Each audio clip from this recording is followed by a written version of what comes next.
You find those stories on this channel. One, FoundersConnect. So this is me at FoundersConnect, the biggest event for African founders to come share their knowledge. And Itimi is the one who's built this. And what makes people buy from a brand and become loyal customers. And it all started with her first post on YouTube in 2019 that she's grown to over 40,000 subscribers. My name is Itimi and you're welcome to my YouTube channel. Behind every success, there's a struggle.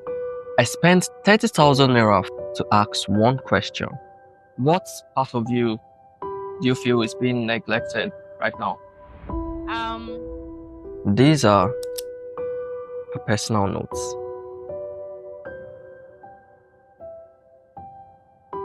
Thanks so much I know you're tired and everywhere is I'm good. crowded. I'd love to go back 3 years ago. What was going through your mind when you reached out to the first person to interview? That's about 4 years ago. It was somebody that reaching out to me to say, hey, I would love to have a conversation with you. And me saying yes. And then doing that first one, liking it enough. I said, maybe this could be a thing. So let me try it out with other people. What was going through my mind was trying it out. It was just experimentation to be like, maybe not, maybe one video, maybe two, maybe three. And then I guess now it's like over 100. Exactly, because you've done a lot of interviews with founders. Yeah. So what's one thing you've learned that you never thought you'd learn from doing so many interviews with founders? That's a hard question. I don't know if this is the answer to your question, but the one thing that comes up every time I do a founder interview is how important people are. Like I will usually ask a question, like maybe what's the biggest challenge, or what is like a key thing that has helped you get to where you are. And the answer to both questions is usually the same thing, people. Like either it's hard finding the right people, or oh my God, my team is the reason why we're able to do so much work.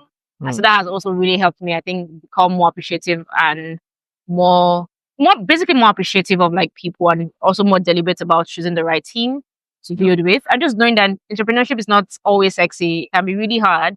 Yeah. But there's a lot of resilience that you require to go through the journey. So conversations are usually a good reminder of that resilience.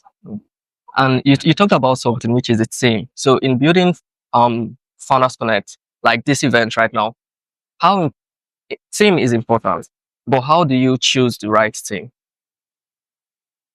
That's a bit of a layered question. So I would use FoundersConnect, for instance. We have a core team. And there's someone who handles events and programs. There's somebody who handles content, community manager, a video editor, right? Yeah. And so I have identified the roles that I need in the company and found the right people. And that's just hiring process. I put the application and I find people who have the same values as I do, who like the company, who also have the right skills and experience and they like it. So that's all of the hiring. I've also been fortunate to work with a lot of people that are sort of like friends, either my friends or like friends of, stuff that I've done for volunteering me in some shape or form. And they volunteer me, I like their work, I see their work ethic. And when a role opens up, I'm like, hey, you know what? Do you want to work full time with us? And then I think the other part is being able to have like a really strong story, strong vision that attracts people to you. I think that's important. Having that eye and being able to hire people, it's important. I think that's pretty much it. So I would say like values, competence, work ethic, and then they keen into the vision in one shape or form, even if it's even just volunteers for an event like this. Those are things I look for. Like for volunteers, we usually get them to apply. I'm kind of see, okay, has this person done this kind of thing before? Do they have an event experience? Why do they even want to work with us? So So I just want to touch a bit on the vision part. How do you get someone to believe in your vision? Well, you have to believe it first, and then you have to learn how to sell it. Okay, so I know you're juggling a lot, which is MBA, your 9 to 5, FoundersConnect, and so many things. What part of you do you feel is being neglected right now? Very nice question. If you asked me this question a few months ago, last year, I would have said self-care, well-being, rest, and realization. Yeah. Today that you're asking me, I'm still juggling, but then I'm not juggling as much as I do anymore. I have reduced my workload. I've learned to say a lot more no's. And I have decided to just prioritize very like FoundersConnect and very handful of things that are very, very, very important to where I'm going to in the next 5 years. Every other thing, I'm more okay with saying no. And I'm taking more time to take care of myself, physically, mentally, spiritually. So it's a process to have gotten there, gotten to a point where I'm just working and then burning out. But I think now I'm trying not to neglect any part. That's the answer to the question. Like I'm trying to be a bit more holistic in how I approach myself and work. Talked about something which is focus. Because there are so many things that are important, but yet so few that are urgent. How do you decide what's important? Like I think we urgent, always know. and then I think you always know what's important. Like, where are you going to? Like, what do you want to achieve? And when you think about what you want to achieve, what your goals are, what the real vision is, you will know the things that are distractions.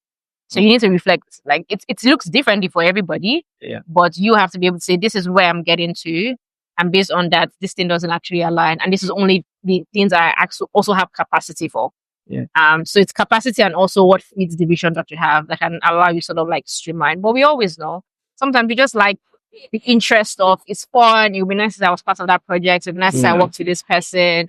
You know, all of that stuff. But you always, if Like you sit down, if you burn out, you would be able to tell this is fun, this is nice to do, but this one is a must do. So you need to be able to tell yourself what the must do's are. So the final question would be, if you could sit with your 19-year-old self right now, what would you tell her? I would say keep doing what you're doing, please. I would say keep exploring, go for all the events, volunteer for the things you volunteered for, take the risks that you take, do all the trainings that you could. When do you training people? I would say please do everything. I think everything I am now is an offshoot of my 19-year-old self. Maybe there are different decisions I could have made at different points in time, and maybe I would be in a different place, but I also like where I am. And so I would tell my younger self to not be so worried of the future and just explore and do and learn and meet people and have experiences and give as much of yourself as you can, because it's in giving that you end up getting. So it's in giving that I can bring this many people to an event. It's in giving free content that I can get people to say they want to volunteer. It's in giving content that you say, hey, let me come make a video for you. So the more you give and give value, eventually, the more you get. Thank you so much.